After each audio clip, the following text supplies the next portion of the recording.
This is Unmasking the Truth.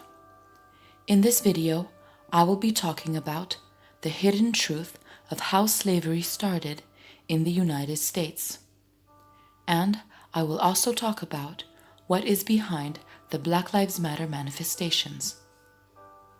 Please remember that we have constantly been lied to, and there are many things that need to be rediscovered. According to the colonial records, and by his own demand, the first slave owner of the United States was no other than a black man. His name was Anthony Johnson. The first blacks were brought to the United States in 1619. They were from modern-day Angola. Anthony Johnson was one of them. They were brought as indentured servants, not as slaves. I will explain the difference. An indentured servant was halfway between a servant and a slave. The indentured servants, though they were not free and received no wage, they had a time limit to how long they could be in servitude. The time of servitude differed, but the limit was 7 years, and after this time they were to be set free. The indentured servants had much more rights and protections than the slaves did. Anthony Johnson was released from his servitude in 1635, and he was legally recognized as a free man. And by the year 1651, he held a 250-acre plantation. He acquired this through the system which allowed planters to claim acreage for each servant that they brought to the colony, and Johnson was master to 5 black indentured servants. At one moment, Johnson's neighbor, who was a white planter named Robert Parker, secured the freedom of one of Johnson's indentured servants. His name was John Casor. Casor had managed to convince Robert to do so by claiming that he was an indentured servant who had already been working several years past his time, and that he was being illegally detained by Johnson. Anthony Johnson refused this decision and decided to take things to court. So at the Northampton Court of Law, he mentioned that because he was a black man, he should not be obliged to follow the English common law. He was talking about the common law which stated that indentured servants had to be released. He also requested that Robert Parker be sued for his actions. In the year 1655, the court ruled that Anthony Johnson could not only recuperate John Casor, but that he could hold him indefinitely. So at that moment, John Casor became the first legal slave in the history of America. And Anthony Johnson, by his own request, became the first slave owner. After this, the court gave judicial sanction that all free blacks were allowed to hold members of their own race as chattel slaves. White people could still not legally hold a black indentured servant as a slave. It was only 15 years later, in 1670, that the Colonial Assembly passed a legislation permitting that all free blacks, whites, and Indians had the right to own a black man as a slave. Though slavery officially started, there were still many free blacks, and the number of black landowners and black slave owners continued to rise. I will mention a few of them. There was Justice Angel and Mistress L. Horry. Each of them owned at least 80 slaves of their own. This was an enormous amount when you consider that an average slave owner held only 1 to 5 slaves.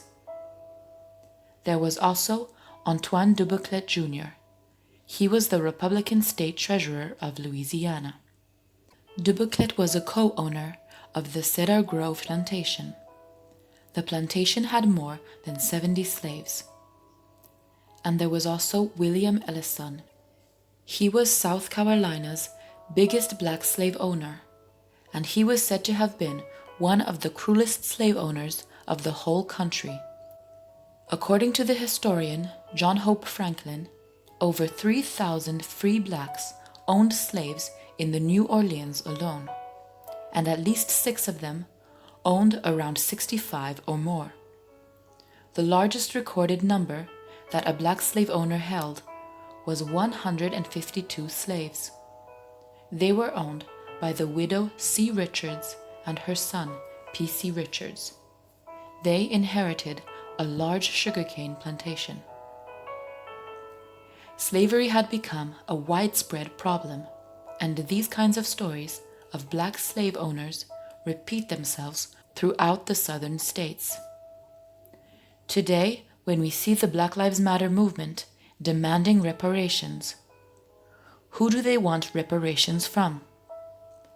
First of all, there was lots of interracial slavery, but mostly because nobody today can pay for the crimes that were committed in the past. On top of it, slavery still exists. It never ended, it just changed.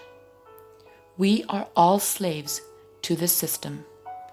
And today we have clearly seen the whole world doing signs of both submission and slavery, with kneeling and wearing masks.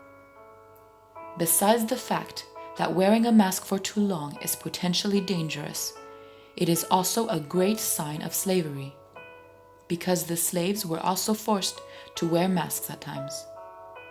This was to symbolically mark them as not having a voice, and as a sign of them being under the control of another person. So why should we accept to be marked as slaves?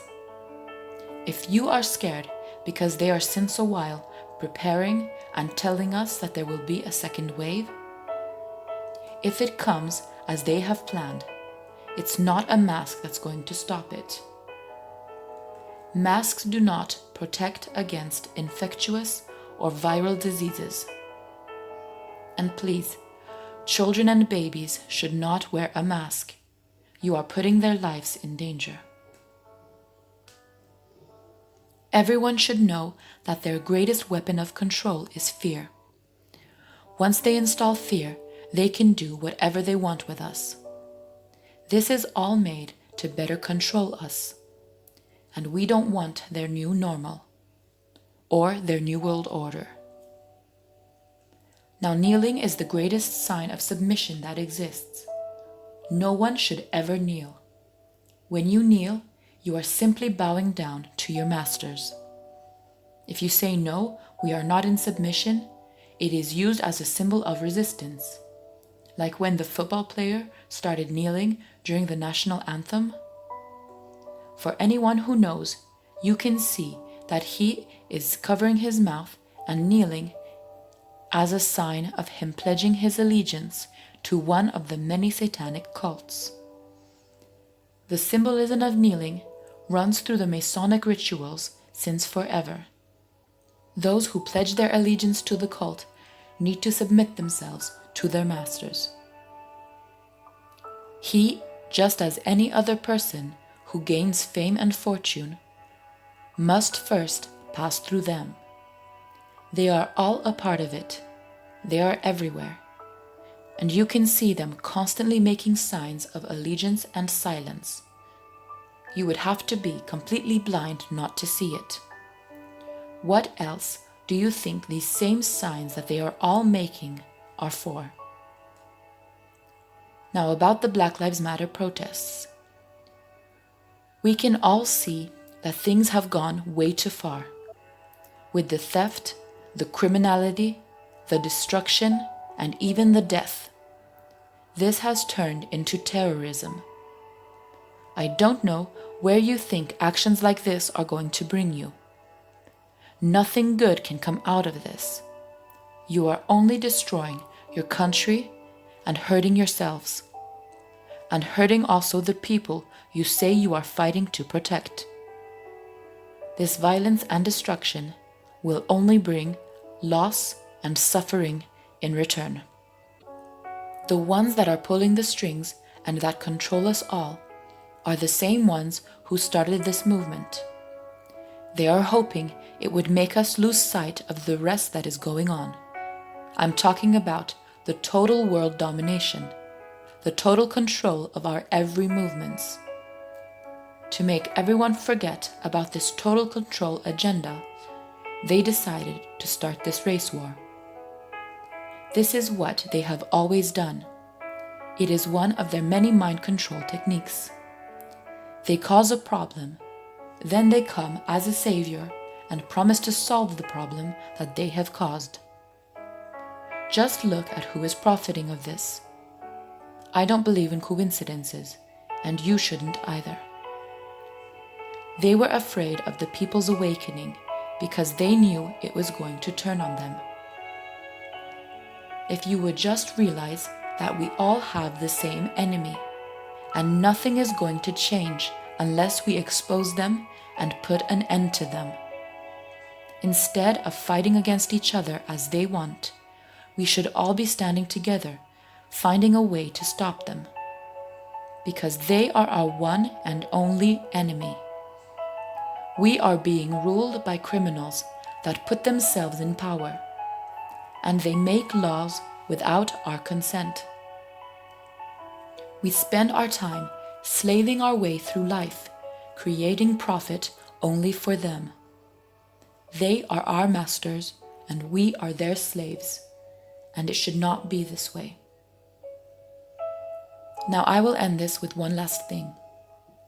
I have seen millions of people rise for one man, but not one man rise for the millions of children that go missing each year. Children go missing every day. It is estimated that in just one day, 22,000 children are declared missing worldwide. And this for a total of around 8 million per year. And though it is said that some of them are found, lots of them are not. This is because children are the victims of one of the biggest traffics that exists in the world. So shouldn't this definitely be the biggest movement worldwide?